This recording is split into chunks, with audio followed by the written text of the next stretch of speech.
یہ مجھے ابھی سن تو پوری طرح یاد نہیں ہے، لیکن یہ اس میں اس کا سارا ذکر ہے. کتاب ربوا جو ملک خادم حسین صاحب نے شائع کی تھی، کتاب ربوا، اس میں بھی ذکر ہے ان کا.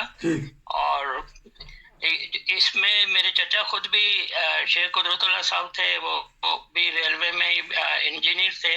تو جو ابھی جو اس میں جو ریسنٹلی یعنی 20-25 سال پہلے جو کام ہوا تھا روا میں، وہ جو علیحدہ سے اوپر سے جو پل کے اوپر ہے، وہ بھی ان کی زیر نگرانی ہوا تھا. تو میرے دادا جان جہاں بھی سندھ میں رہتے تھے یا ان سارے علاقوں میں پورے انڈیا اور پاکستان میں پھرتے رہے ہیں، ریلوے کی وجہ کے ملازم تھے. اور اس کی تبلیغ کا بہت شوق تھا، اور وہ ان کے نام سے جماعت ہوا کرتی تھی کہ ریلوے برج ریلوے جماعت کہلاتی تھی. اچھا، برج. ہاں جی. تو یہ بتائیے، جہاں جاتے تھے وہ جہاں جاتے تھے وہ وہاں مطلب ہے کہ پوری جماعتی ساتھی ہوتی تھی ان کے. اچھا، تو یہ بتائیے گا کہ آپ نے کہا کہ تحریک شدی میں وہ مخالفین کے رویے سے احمدی ہوئے، یا کیا دیکھ کے انہوں نے پھر بیعت کی؟ اور پہلے وہ مسلمان کس فرقے سے تھے یا کسی اور مذہب سے تعلق رکھتے تھے؟ جی، وہ کسی آپ نے جو شیخ حسام الدین کے واقعہ تھا، جن کی حضرت مسیح السلام کی جو صحابی تھے، جنہوں نے اپنے بیٹے کے خلاف گواہی دی تھی.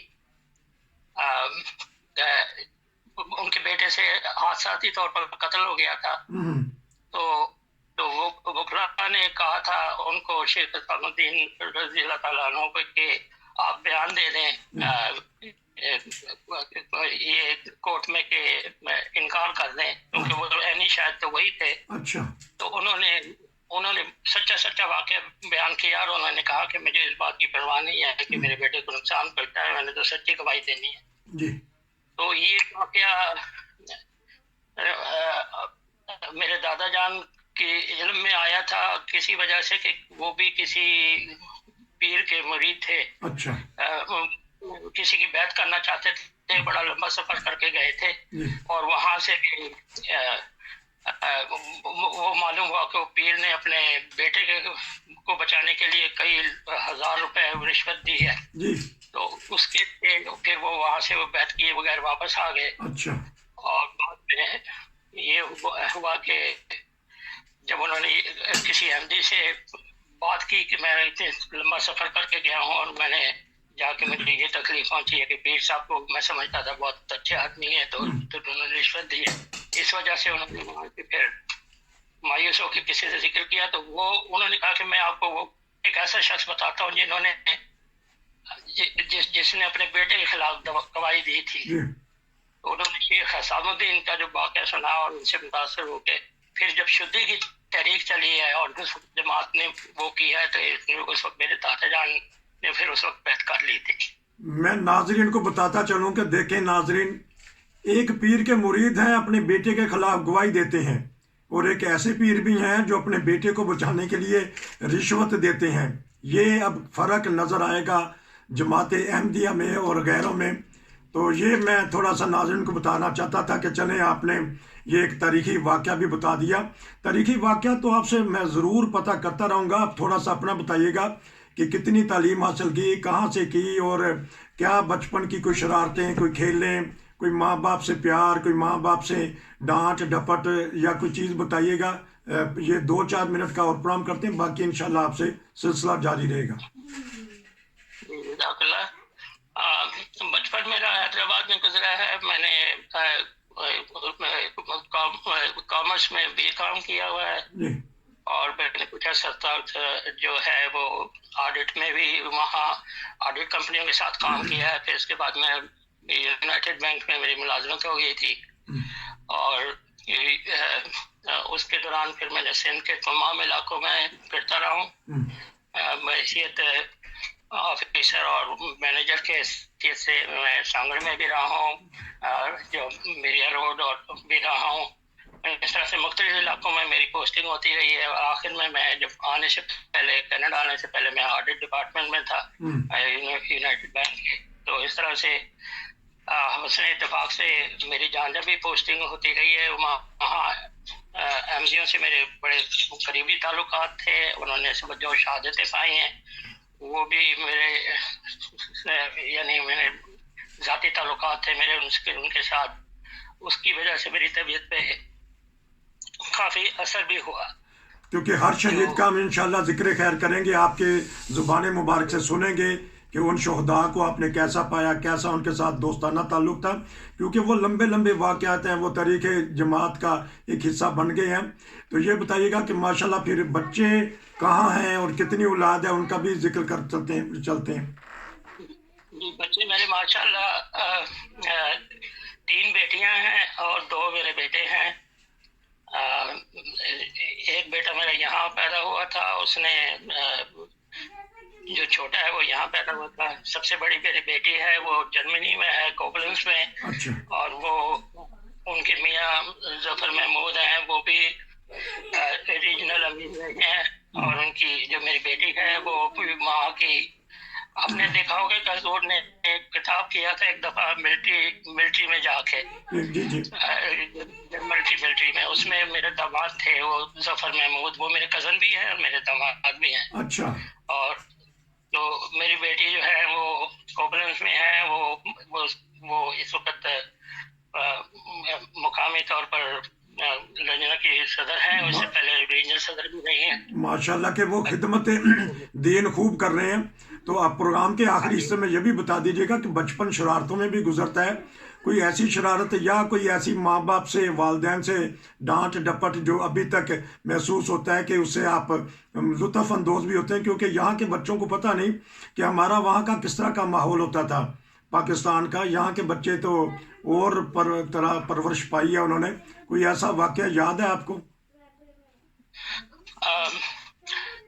شرارتیں تو انسان کرتا ہے اور نافرمانی بھی ہوتی ہیں، لیکن اب جو والدین کے ساتھ جو پیار کا تعلق ہوتا ہے وہ تو ہر طرف سے حاوی رہتا ہے. جی.